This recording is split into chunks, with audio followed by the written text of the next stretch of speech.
नमस्कार, मी सुहासिनी यशवंत देवमाने, मैत्री तृतीयपंथी संघटना कोल्हापूर जिल्हा।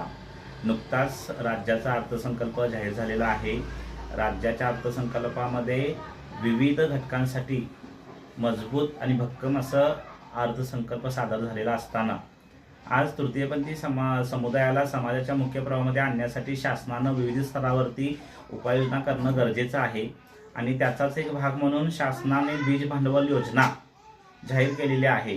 तर ही बीज भांडवल योजना जाहीर करत असताना त्याला अर्थसहाय्य 2 लाखांचं मर्यादा ठेवलेली आहे। तर ह्या 2 लाखाच्या मर्यादेमध्ये 50% राष्ट्रीयकृत बँक देईल, जी की त्याची आपण मासिक हप्त्यामध्ये परतफेड करायची आहे। 85% समाज कल्याण देईल आणि 5% स्वतः तृतीयपंथी लाभार्थी ह्याच्यामध्ये शेअर असणार आहे। तर ही 2 लाखाची मर्यादा आहे, ह्याच्यासाठी आम्ही समाधानी नाही आहोत।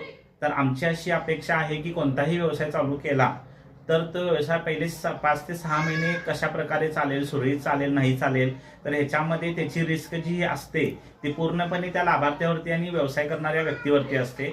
तर 2 लाखामध्ये कोणत्याही प्रकारचा व्यवसाय सुरू होईल असं आम्हाला नाही वाटत आहे। तर आमची अशी शासनाकडे मागणी असणार आहे की सध्या जे बीज भांडवलची योजना जी 2 लाखापर्यंतची मर्यादा दिलेली आहे तृतीयपंथी समुदायासाठी, तर ती वाढवून 5 लाख ते 10 लाख रुपयाच्या मर्यादेपर्यंत असावी।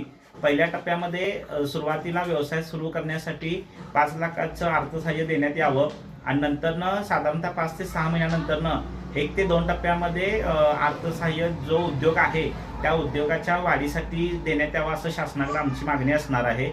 आणि जसं की आता पिंक रिक्षा जे की महिलांसाठी शासनाने पिंक रिक्षाची योजना आणलेली आहे, तर त्याच धर्तीवरती तृतीयपंथी समुदायाला सुद्धा जे आर्थिक स्वावलंबनाच्या गरजेचं आहे त्याच्यासाठी पिंक रिक्षा हे सुद्धा एक आपल्याला चांगलं हे ठरेल, प्रयोग ठरेल। तर ते सुद्धा योजना लवकरात लवकर तृतीयपंथी समुदायाला लागू करावी आणि राज्यामध्ये आणि देशामध्ये ज्या काही महिलांसाठी योजना ज्या राबवल्या जातात शासनाकडून, तर त्या सर्व योजना तृतीयपंथी समुदायाला सुद्धा देण्यात याव्या, ही आमची शासनाकडे मागणी असणार आहे। धन्यवाद।